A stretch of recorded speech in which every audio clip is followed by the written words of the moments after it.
제6장.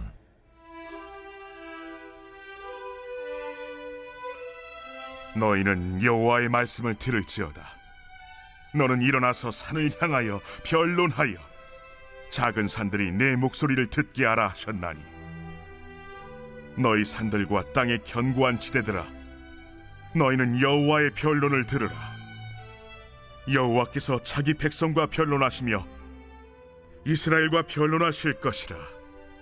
이르시기를, 내 백성아, 내가 무엇을 네게 행하였으며 무슨 일로 너를 괴롭게 하였느냐? 너는 내게 증언하라. 내가 너를 애굽 땅에서 인도해내어 종노릇하는 집에서 속량하였고 모세와 아론과 미리암을 내 앞에 보냈느니라. 내 백성아, 너는 모압 왕 발락이 꾀한 것과 부올의 아들 발람이 그에게 대답한 것을 기억하며 시딤에서부터 길갈까지 일을 기억하라. 그리하면 나 여호와가 공의롭게 행한 일을 알리라 하실 것이니라. 내가 무엇을 가지고 여호와 앞에 나아가며 높으신 하나님께 경배할까? 내가 번제물로 1년 된 송아지를 가지고 그 앞에 나아갈까? 여호와께서 천천의 순양이라 만만의 강물 같은 기름을 기뻐하실까? 내 허물을 위하여 내 맏아들을, 내 영혼의 죄로 말미암아 내 몸의 열매를 드릴까? 사람아, 주께서 선한 것이 무엇임을 내게 보이셨나니, 여호와께서 내게 구하시는 것은 오직 정의를 행하며 인자를 사랑하며 겸손하게 내 하나님과 함께 행하는 것이 아니냐. 여호와께서 성읍을 향하여 외쳐 부르시나니 지혜는 주의 이름을 경외함이니라. 너희는 매가 예비되었나니 그것을 정하신 이가 누구인지 들을지니라. 악인의 집에 아직도 불의한 재물이 있느냐? 축소시킨 가증한 에바가 있느냐? 내가 만일 부정한 저울을 썼거나 주머니에 거짓 저울 줄을 두었으면 깨끗하겠느냐? 그 부자들은 강포가 가득하였고 그 주민들은 거짓을 말하니 그 혀가 입에서 거짓되도다. 그러므로 나도 너를 쳐서 병들게 하였으며 네 죄로 말미암아 너를 황폐하게 하였나니, 내가 먹어도 배부르지 못하고 항상 속이 빌 것이며 내가 감추어도 보존되지 못하겠고 보존된 것은 내가 칼에 붙일 것이며 내가 씨를 뿌려도 추수하지 못할 것이며 감람 열매를 밟아도 기름을 네 몸에 바르지 못할 것이며 포도를 밟아도 술을 마시지 못하리라. 너희가 오므리의 율례와 아합 집의 모든 예법을 지키고 그들의 전통을 따르니 내가 너희를 황폐하게 하며 그의 주민을 사람의 조석거리로 만들리라.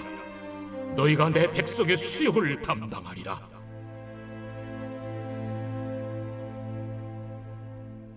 안녕하십니까, 사랑하는 근수교회 가족 여러분. 3월 6일 근수 매일 말씀 시작하겠습니다. 오늘 본문은 미가서 6장 1절부터 16절까지의 말씀입니다. 오늘 본문을 보시면 1절부터 3절까지는 하나님이 스스로 변론을 하시는 장면입니다. 3절에 보시면 이르시기를, 내 백성아, 내가 무엇을 내게 행하였으며 무슨 일로 너를 괴롭게 하였는가? 라고 하나님께서 이스라엘 백성에게 물으십니다. 여러분, 이 당시 상황을 조금 생각해 보자면 아수르가 이제 신흥 강국이 아니죠. 원래부터 잘 나갔던 패권 국가로서 있었고, 이스라엘은 거기에 기생했다면 기생하면서 사는 그러한 시간들이었습니다. 그 가운데에 이스라엘 지도자들을 책망하고 있는 이 미가서의 전체 내용으로 보아 하나님께서 이런 말씀을 하실 때 이스라엘 백성의 입장에서는 그런 생각을 했을 수도 있습니다. 우리가 하나님 좀 과하시다, 하나님 우리에게 부담을 주시다. 여러분, 오늘 성경 본문에 무슨 일로 너를 괴롭게 하였느냐 라고 3절에 말씀하고 있는데, 여기서 괴롭게 하다는 마음에 부담을 주다, 짐을 지어주다 라는 어원을 갖고 있습니다. 그런 즉 이스라엘 사람들이 하나님을 부담스럽게 여겼다는 것이죠. 왜 부담스럽게 여겼습니까? 지금 있는 이 시대에, 지금 있는 이 상황의 것들을 하나님께서 심판하고 심판하신다라고 5장 가운데서 하나님이 심판하심을 우리가 바라보았기 때문입니다.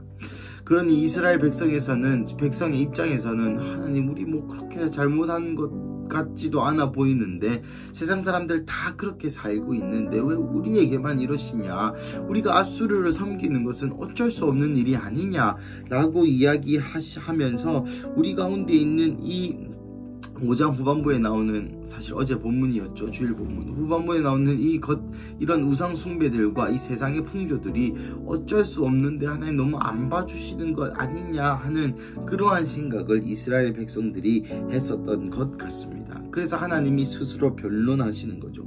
오늘 본문 4절 5절에 그래서 하나님이 그 3절에 대한 답, 너희가 나를 왜 괴롭게 하는 존재로 생각하고 내가 너희에게 무슨 짓을 했느냐, 내가 한 일, 4절 5절에 대해서 이야기하십니다. 애굽 땅에서 인도해내고 종로를 하는 너를 애굽의 집에서 속량하였고 모세와 아론과 미리암을 보내었고 모압 왕 발락에게 깨한 것과 부올의 아들 발람에게 그 대답한 것을 기억하며 시딤에서 길갈까지 내가 너희를 구원해 주신 이스라엘 전 역사를 내가 구원하였고 사실 이스라엘 전 역사의 주인이 사실은 나다라고 하나님께서 변론하고 계시는 장면입니다. 사실 6절부터 또한 8절까지는 다른 본문인데요, 하나님께서 구하시는 건 사실 가장 유명한 본문이죠. 6절 7절에 이스라엘 백성들이 이렇게 생각합니다. 내가 무엇을 행하야 하나님이 기뻐하실까? 내가 어떤 일을 행하여야지 하나님을 기쁘게 할까? 6절 7절에 1년된 번제물로 된 1년된 송아지를 가지고 앞에 나아갈까? 이것은 율법에 나와 있는 말이죠. 7절 천천의 순양이나 만만의 강물 같은 기름을 기뻐하실까? 내 허물을 위하여 내 마다들을 내 영혼의 죄로 말미암아 내 몸의 열매를 드릴까? 여러분, 이 인신제사, 내 마다들, 내 몸의 열매, 내 몸의 소생, 내 몸의 자식 들을 신들에게 바치는 것은 이 당시에 이방 신들을 섬기는 것에 대한 어떤 전형과 같은 제사 방법이었습니다. 그래서 이 인신 제사라는 것이 이방 신을 위하여 드리는 그 제사법인데 이것을 하나님을 위하여 드린다고 이스라엘 백성이 착각할 정도로 굉장히 악해 있었다는 것이죠. 사랑하는 가족 여러분, 우리는 인생을 살아가다 보면 종종 그런 생각을 합니다. 내가 이것을 해야 하나님이 기뻐하시겠지. 내가 이렇게 해야 주님이 기뻐하시겠지. 나의 스스로의 개똥 철학과 나의 스스로의 원리 원칙, 물론 원리 원칙이 있어야 되죠. 하지만 스스로가 세운 그 원리 원칙을 따르다가는 이 이스라엘 백성이 오늘 6절 7절에서 착각하는 것처럼 내가 그것을 함으로써 하나님을 기쁘시게 한다고 착각할 수 있다는 것입니다. 인간의 입장에서 좋아 보이는 것, 인간의 입장에서 괜찮아 보이는 것, 인간의 입장에서 뽀대나는 유명하고 겉만 번지르르한 그러한 일들을 주님께 드린다고 해서 주님이 기뻐하지 않으신다는 것이죠. 사실 6절 7절에 이 인신제사만 빼고 하나님께 좋은 것을 드리고 높은 것을 드리고 큰 것을 드리는 거, 좋은 생각입니다. 많은 하나님께서 인간에게 진짜로 원하시는 것을 8절에 적어두셨습니다. 사람아, 주께서 선한 것이 무엇임을 내게 보이셨나. 여기서 선한은 토브, 좋다, 좋은 것, 주께서, 즉 하나님이 좋아하시는 것을 여러분에게, 너희에게 보이셨나니 여호와께서 내게 원하시는 것, 구하시는 것은 첫 번째 정의를 행하는 것입니다. 공의를, 옛날 성경에는 공의를 행하며 라고 나와 있는데 이 정의와 공의는 말 그대로 성경적 원리에 입각한 정의입니다. 즉 하나님이 정의인 것이죠. 사랑하는 가족 여러분, 왜 우리가 도덕을 지켜야 합니까? 왜 우리가 도둑질을 하면 안 될까요? 왜 우리가 다른 사람에게 위해를 가하거나 살인을 하거나 또 다른 그런 죄들을 지으면 안 될까요?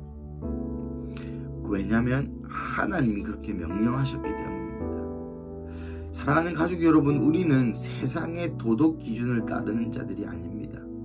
여러분, 세상의 도덕 기준을 따르면 우리는 코로나 때 교회를 나오지 말았어야 되죠. 세상의 도덕 기준을 따르면 우리는 다른 사람에게 피해를 끼치지 않기 위해서 큰 소리로 기도하면 안 됩니다. 세상의 도덕 기준에 따르면 요즘 기독교가 개독교 소리를 들으며 민폐의 종교로 떠오르고 있는 가운데 우리는 이렇게 신앙생활을 하면 안 되죠. 사랑하는 가족 여러분, 성경에 하나님이 여리고 때에 그 늙은이와 아이까지 다 죽이라 하셨습니다. 우리 하나님 그렇게 잔인한 분이시죠. 믿음의 조상인 아브라함에게서도 이삭을 실제로 죽이라고 명령하신 분이 우리 하나님이십니다. 제가 무슨 말을 하고 싶은 것이냐면, 하나님이 우리의 모든 도덕의 기준이자 하나님이 우리의 정의의 기준이라는 것이죠. 좌파와 우파가 정의가 아닙니다. 세상이 얘기하는 도덕이 정의가 아닙니다. 성경이 정의고 성경에서 얘기하는 것이 우리에게 공의라는 것이죠. 그런즉 오직 성경의 가르침대로 따라야 하는 것입니다. 그것이 하나님께서 우리에게 원하는 것이죠. 두 번째, 인자를 사랑하며, 여기서 인자는 헤세드라는 말인데, 이 헤세드는 환난과 위기 중에 구원으로 주시는 자비 혹은 사랑을 헤세드라고 얘기합니다. 조금 쉽게 풀어서 설명하자면 힘든 가운데 주어지는 은혜가 헤세드라는 것이죠. 그 헤세드를 사랑하며, 자비를 사랑하며 라는 것은 두 가지 의미로 또 해석이 가능해집니다. 첫째, 내가 다른 사람에게 구원의 손길을 내는 그 자비입니다. 환난과 고통 가운데 있는 사람들에게 손 내미는 그 내가 하는 자비를 사랑해야 된다는 것이죠. 그래서 내가 다른 사람에게 자비를, 헤세드를 많이 베풀어야 한다는 것입니다. 그래서 그 환난 가운데 있는 사람이 건짐을 받고, 그 건짐을 받을 뿐만 아니라 그 사람이 구원에 이르게 되는 것이죠. 두 번째, 이 헤세드를 사랑한다는 의미는 하나님께서 내게 허락해 주신 그 헤세드를 사랑하는 것입니다. 그래서 하나님께서 내게 허락하신 그 환난 가운데 주셨던 은혜들 잊지 말아야 한다는 것이죠. 여러분, 속된 표현으로 이런 표현이 있습니다. 이 기독교계 목사들 사이에 이 등 따시고 배부를 때는 기도가 잘 안 나온다 라는 표현이 있습니다. 예, 속된 표현이지만 어쩌면 이 현대의 기독교인 상을 반영하는 말일 수 있을 것 같습니다. 환난 때에 정말 주님이 원하실, 주님 앞에 내가 구하는 게 있을 때에, 내 삶이 공고할 때에 교회에 앉아서 주님 이 한마디만 해도 눈물이 흐르고, 내 상황은 여전히 힘들고 내 상황은 여전히 고통스럽지만 이 기도하면서 예배하면서 찬양하면서 돌파하였을 때에 눈물을 흘리면서 주님 이거 모든 것 상관없습니다, 난 주님만 있으면 돼요 라고 힘을 얻고, 그 힘으로 나아가서 여전히 어려운 그 상황 가운데 믿음으로 싸우는 그러한 추억들, 그런 주님과의 신앙의 여정들 여러분 다 있으시죠? 저도 있습니다. 하지만 인생이 잘 될 때, 잘 나갈 때, 부요할 때 그런 생각을 하기가 참으로 어렵죠. 참으로 힘듭니다. 이 인자를 사랑하며 자비를 사랑하며 라는 것은 하나님께서 내게 환난 가운데 베푸르셨던 은혜를 항상 기억한다는 의미입니다. 마지막으로 겸손하게 내 하나님과 함께 행하는 것. 현대인의 성경 번역본에는 겸손한 마음으로 너희 하나님과 함께 교제하며 사는 것이라는 번역을 하였습니다. 저는 이 번역본이 참 마음에 들었습니다. 겸손한 마음으로 하나님과 함께 교제하는 것, 이것이 바로 하나님이 우리에게 원하는 것이라는 것이죠. 오늘 이 본문에 겸손히 하나님과 행하는 것, 성경에서는 걷다, 워크, 걷는 것이라고 표현하고 있는데요. 이 걷는 것은 그냥 터벅터벅 걸음을 걷다의 의미도 되지만 꾸준하고 지속적이게 걷는 것을 의미합니다. 즉 하나님과 겸손하게 하나님을 나의 삶의 주인으로 모시면서 계속해서 지속적으로 끊임없이 하나님의 임재를 자각하고 인식하고 하나님께 나의 삶의 주도권을 내어드리면서 하나님과 함께 걷는 것을 의미합니다. 내가 원할 때, 내가 필요할 때, 내가 기도하고 싶을 때, 내가 땡길 때, 내가 예배가 땡기고 기도가 땡길 때만 하나님과 교제하고 걷는 것이 아니라 그러든 그러지 않든 내가 하고 싶든 하고 싶지 않든, 내가 하나님과 교제하고 싶든 교제하고 싶지 않든 상관없이 지속적으로 꾸준하게 겸손히 하나님을 하나님 대접하는 것이죠. 우리가 섬기는 하나님은 하나님이십니다. 고로 우리는 하나님을 하나님 대접을 해야 됩니다. 무슨 말이냐면 살아계신 신으로서, 나의 삶의 주인으로서 대접을 해드려야 된다는 것이죠. 내 마음대로 결정하고 내 필요할 때, 내가 필요 없을 때는 내 마음대로 내 인생 살다가 내가 보기에 좋은 대로 다 결정해놓고 하나님 와서 개입해 주세요, 이러한 태도를 가져서는 안 된다는 것입니다. 인생의 중요한 결정 가운데, 또 중요하지 않은 결정 가운데 하나님, 나의 분초가 주의 것이고 나의 젊은 날이 주의 것이고 나의 중년도 장년도 늙은 날도 노년도 주의 것이오니 주님, 내가 오늘 어떻게 살아야 될까요? 라는 물음으로 주께 매일 기도하고 나아가고 그 들은 음성으로 살아가는 그러한 삶을 요구하신다는 것이죠. 말씀을 마무리하겠습니다. 사랑하는 가족 여러분, 오늘 성경에 하나님이 우리에게 원하시는 것 3가지: 성경대로 사는 것, 자비를 사랑하는 것, 겸손히 하나님과 끊임없이 교제하는 것, 이것이 하나님을 기쁘시게 하는 것이자 하나님께서 우리에게 원하시는 것이라고 미가서를 통해서 하나님께서 우리에게 말씀하고 계십니다.